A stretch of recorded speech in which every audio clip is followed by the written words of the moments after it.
అందరికీ శ్రీరామనవమి శుభాకాంక్షలండి. అందరం బాగా హ్యాపీగా చేసుకుందాము. అందరూ బాగుండాలి, అందులో నేను ఉండాలి. అందరి ఆరోగ్యం బాగుండాలని, ప్రపంచమే బాగుండాలని, ఏ తుఫాన్లు ఏ సునామీలు లేకుండా హ్యాపీగా ఉండాలని ప్రకృతి దేవుని మనసారా కోరుకున్నామండి. అలాగే అందరూ కోరుకోండి. అందరూ దండం పెట్టుకోవాలి. మన కుటుంబమే కాకుండా మనమే కాకుండా ప్రపంచంలో ఇరుగు పొరుగు చల్లగా ఉండాలి, అందరూ బాగుండాలి, అందరి ఆరోగ్యం బాగుండాలి అని మనస్ఫూర్తిగా దండం పెట్టుకుందామండి. హ్యాపీ శ్రీరామనవమి.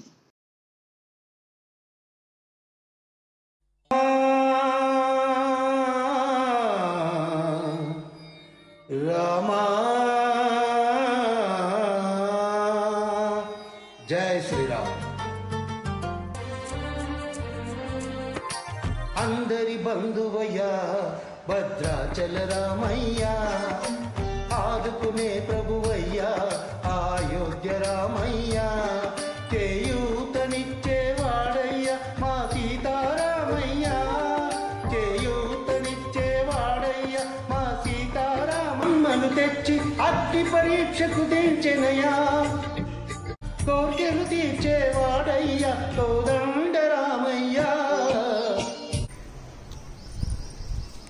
మార్నింగ్ వేసుకున్నాను, ఎందుకంటే నైట్ వేసుకుంటే బండ్లు వెళ్ళిపోతాయి, మళ్ళీ అంత వేసినట్టు అంత ఫీలింగ్ ఉండదు నాకు. అందుకని ఎప్పుడైనా మార్నింగే చేస్తాను.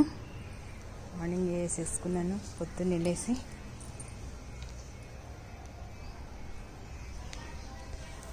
ఇది మా ఇల్లు అండి. జై శ్రీరామ్ జెండా కూడా ఉంది కదా.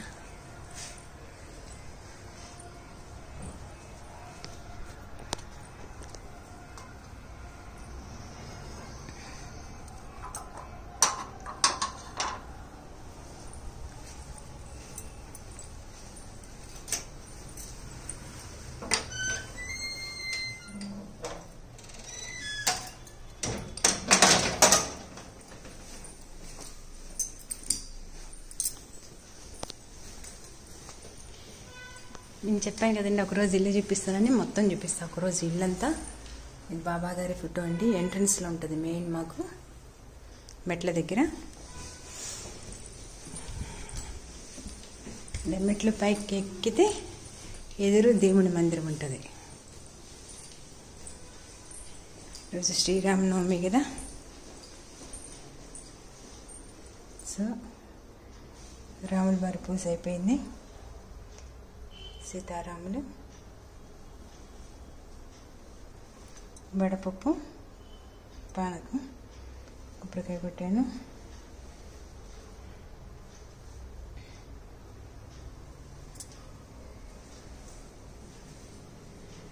జై శ్రీరామ్. మీ అందరికీ కూడా శ్రీరామనవమి శుభాకాంక్షలండి. మంచిగా వడపప్పు పానకం చేసుకొని తాగేద్దాము. రాముల వారి కళ్యాణాన్ని మనం టీవీలో చూసేద్దాము. భద్రాచలంలో జరుగుతుంది కదా, ఆ లైవ్ ఉంటుంది, లైవ్ చూసేద్దాం.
ఇదేనండి మా ఇల్లు.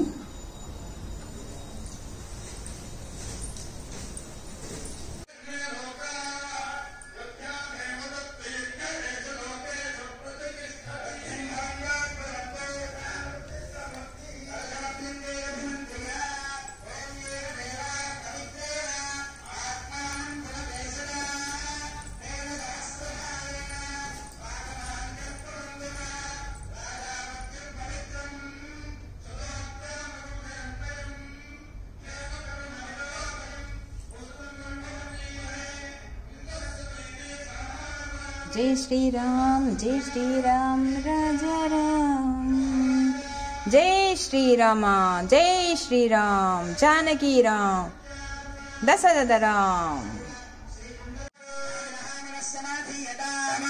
టీవీలో వచ్చేస్తుంది రాముల వారి కళ్యాణం.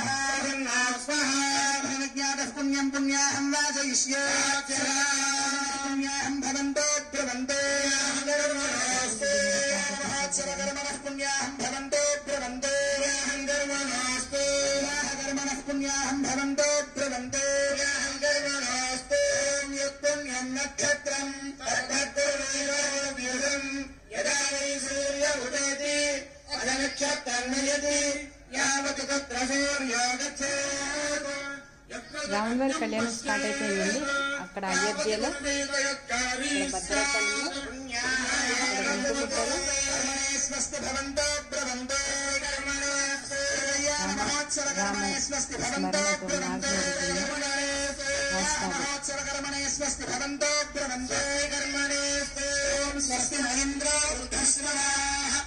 సో ఈరోజు చాలా బాగా చేసుకున్నానండి, పూజ చేసుకున్నాను. ఇంకా వంట స్టార్ట్ చేయాలి. ఈరోజు వంట ఏం చేద్దాం అనుకుంటున్నానంటే చుక్కకూర పప్పు, ఆలుగడ్డ ఫ్రై. ఓకేనా ఫ్రెండ్స్? నేను చేసేటప్పుడు మీకు కూడా లైవ్ చూపిస్తాను. ఓకేనా? కుకింగ్. Bye friends. జై శ్రీరామ్, జై శ్రీరామ్, జై శ్రీరామ్. అండి, ఇది పానకం అన్నమాట. ఈ పానకంలో మనము ఒక 5-6 డ్రాప్స్ లెమన్ పిండండి. ఇలా అంటే ఆల్రెడీ మనం దీంట్లో ఇలాచి అండ్ మిరియాల పౌడర్ వేసాం కదా. వేసిన తర్వాత అదంతా నీట్గా తీసేసి వడగట్టేస్తాను అనమాట. వడగట్టేసేసి ఇలా పెట్టేసుకున్నా. ఇవి తాగితే ఎలా ఉంటాయంటే, మీకు చల్లగా కావాలంటే ఫ్రిడ్జ్లో పెట్టుకోండి, లేదంటే ఇలా డైరెక్ట్గా కూడా తాగేయచ్చు. ఓకేనా? మీకు దాంట్లో ఒక 4-5 డ్రాప్స్ లెమన్ పిండితే ఆ పానకం వేడి అంటారు కదండి, ఆ వేడి ఉండదు. టేస్ట్ కూడా చాలా బాగుంటుంది. మీరు ఒకసారి ట్రై చేయండి. ఇదిగండి, నేను ట్రై చేస్తున్నాను.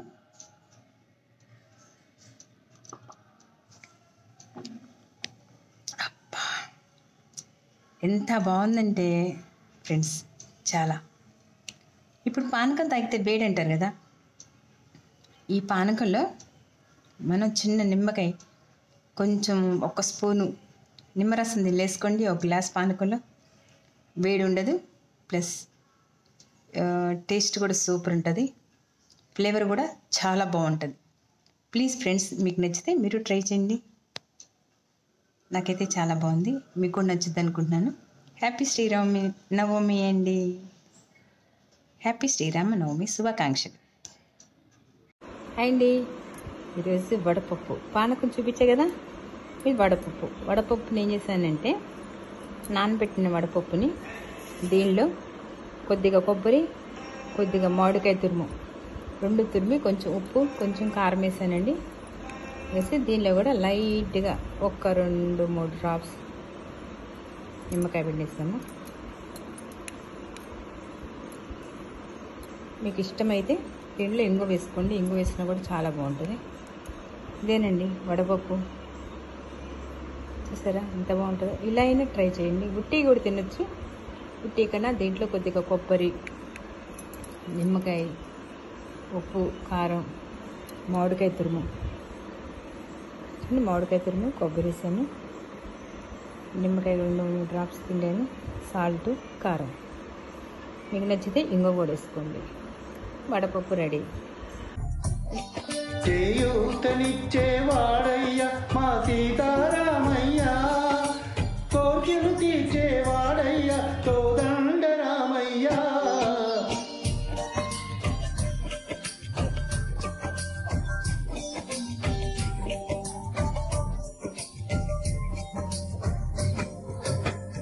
జై శ్రీరామ్.